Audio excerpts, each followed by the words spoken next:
Իմ սիրելի հետևորդներ, բարի երեկո բոլորին։ Եթերում այսօր լինելու է էսթետիկ բժշկության հերթական հաղորդաշարը։ Այսօր խոսելու ենք յուղոտ և կոմբինացված մաշկի մասին։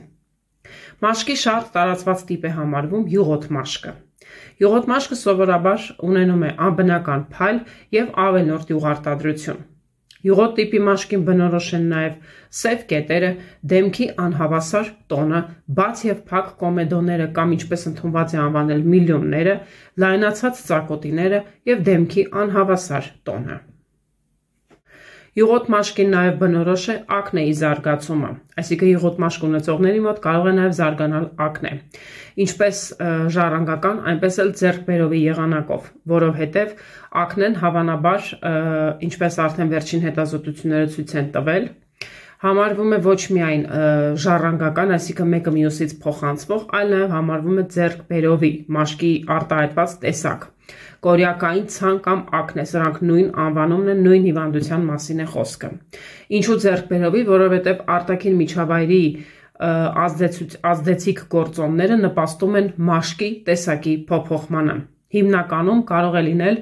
ամենաշատը կանանց մոտ և որոշ տոկոսային հարաբերությամբ էլ տղամարդկանց մոտ ցանկացած տարիքային շեմին, հատկապես կարող է լինել դեռահասների մոտ։ Սակայն այսօր չեմ ուզում թեմայից շեղվենք, որովհետև ակնեն դա բավականին լուրջ հիվանդություն է և ակնեի մասին մենք տեսանյութը կնկարահանենք արդեն առանձին հոլովակով։ Թվարկեմ ձեզ յուղոտ մաշկի առաջացման պատճառները։ Առաջինը՝ անբնական փայլ դեմքի վրա, երբ հատկապես դեմքի տեաձև զոնան, այսինքն այս հատվածը, կոչվում է տեաձև զոնա, ունենում է անբնական փայլ, թեկուզ դուք ոչ մի կոսմետիկ միջոց էլ օգտագործած չլինեք, դեմքը լինի մաքուր վիճակում, միևնույնն է տեաձև զոնան փայլում է։ Սա խոսում է մաշկի շատ լավ աղտոտվածության և խոսում է մաշկի յուղոտ ու կոմբինացված լինելու մասին։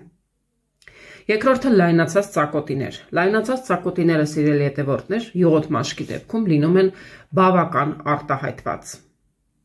Հաջորդը դրանք բաց և փակ կոմեդոներն են։ Բաց և փակ կոմեդոները դրանք նույն միլիումներն են։ Փակ կոմեդոները դրանք սպիտակ կլորավուն տեսքով, ձևով թարախաբշտիկներն են, որոնք մաշկի տակ են գտնվում, սակայն արտաքինից տեսանելի են լինում, և բաց կոմեդոները դրանք արդեն կարմրավուն երանգ ստացած թարախաբշտիկներն են, որոնք արդեն լինում են հենց մաշկի վրա, այսինքն սեղմելիս բշտիկի մեջ եղած թարախը իսկույն դուրս է գալիս, դրանք կոչվում են բաց կոմեդոներ։ Այս տիպի մաշկը, սիրելիներս, հատկապես այն դեպքում, երբ տեսանելի են բաց ու փակ կոմեդոներ և դրանք առկա են մաշկի վրա, նույնպես հակված է ակնեի առաջացման, եթե տվյալ անձնավորությունը ժամանակին չհետևի և չխնամի ու չկատարի այն պրոցեդուրաները, որոնք ցուցված են յուղոտ մաշկի դեպքում։ Հաջորդը, սիրելի հետևորդներ, դա դեմքի անհավասար տոնն է։ Այս դեպքում, երբ նայում եք մարդու դեմքին, հասկանում եք, որ ռելիեֆը խախտված է։ Երբ մարդու դեմքը ունենում է անհավասար տոն, սա նույնպես խոսում է այն մասին, որ մաշկը կարիք ունի բուժելու։ Ոչ միայն, որ յուղոտ մաշկ է և պետք է այդ ավելորդ յուղարտադրությունը կարգավորել, այլ նաև կարգավորել դեմքի ռելիեֆը։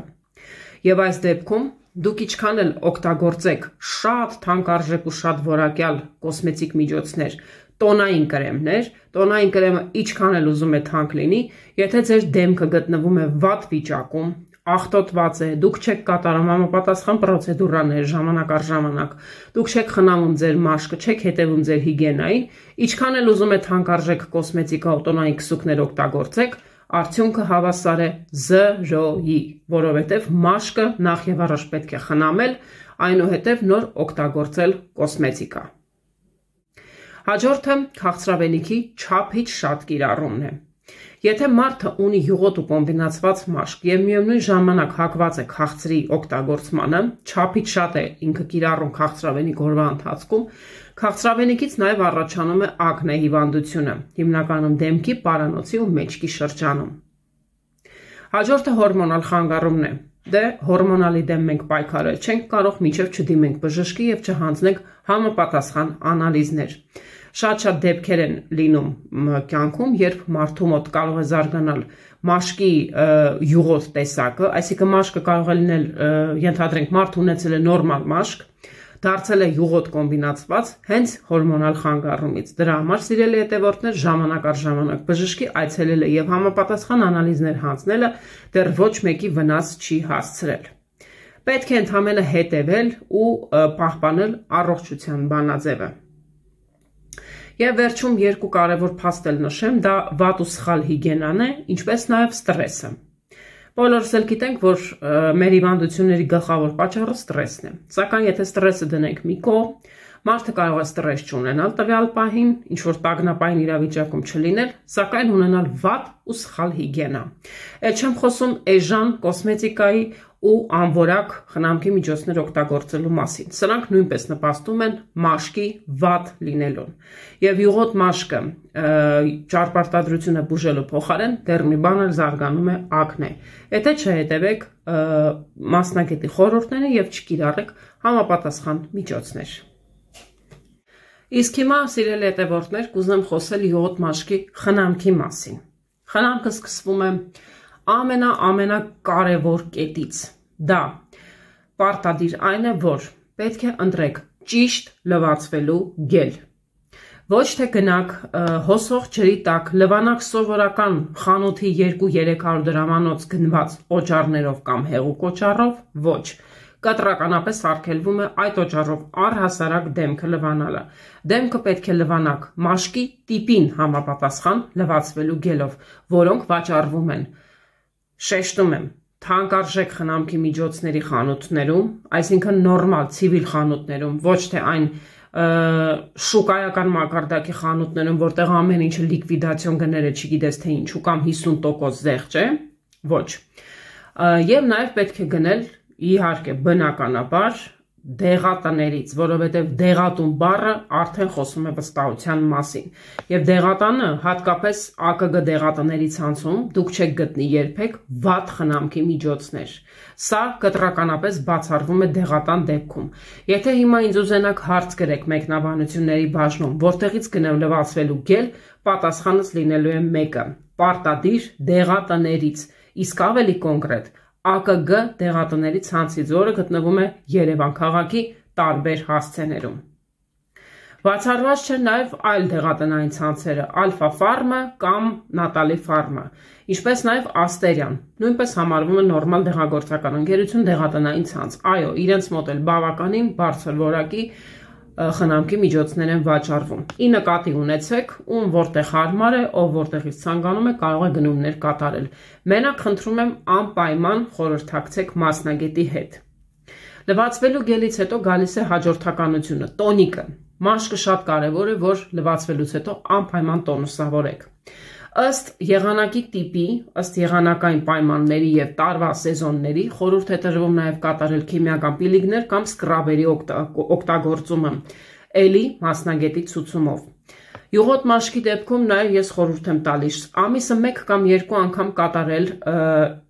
ուլտրաձայնային մաքրում, դեմքի ուլտրաձայնային մաքրում, եթե չկա ակնեի զարգացման ռիսկ կամ հենց ակնե հիվանդությունը։ Եթե կա ակնե հիվանդությունը, որևէ տեսակի լազերային միջամտությունը ես արգելում եմ եւ ինքս էլ չեմ կատարում իմ պացիենտների շրջանում, եթե այդպիսիք առկա են։ Սիրելի հետևորդներ, շատ կարևոր է խոնավեցնող կրեմների օգտագործումը։ Նրբաքսուկ է հայերեն անվանումը, սակայն բոլորից հայտնի է կրեմ անվանումը, դրա համար ես միանգամից անցնում եմ մեր առօրյա խոսակցական բառերին, որպեսզի ձեզ համար ավելի հասկանալի լինի։ Խոնավեցնող կրեմների օգտագործումը ոչ միայն ցանկալի է, այլ նաև պարտադիր է։ Իր բաղադրության մեջ պարտադիր պետք է պարունակի հիալուրոնաթթու, որովհետև հիալուրոնաթթուն այն գլխավոր ինգրեդիենտն է համարվում, բաղադրիչը, որը խոնավեցնում է մաշկը ըստ իր տիպին համապատասխան։ Խոնավեցնողներից բացի նաև շաբաթական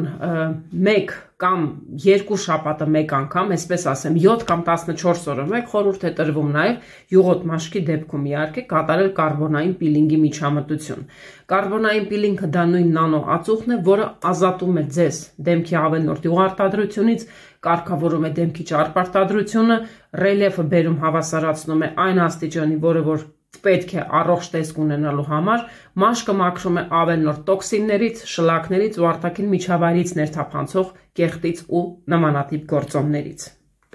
Եվ վերջում սիրելի հետևորդներ շատ կարևոր ավելացում անեմ, որ յուղոտ մաշկի բուժման առաջնային զինվորներն են համարվում թեյ ծառի յուղը եւ սալիցիլատ-թթուն։ Այս երկու բաղադրիչների մասին, սալիցիլատ-թթվի եւ թեյ ծառի յուղի մասին լինելու է առանձին ռեպորտաժ։ Յուրաքանչյուրը նկարահանվելու է առանձին տեսանյութով, որովհետեւ երկուսի մասին ես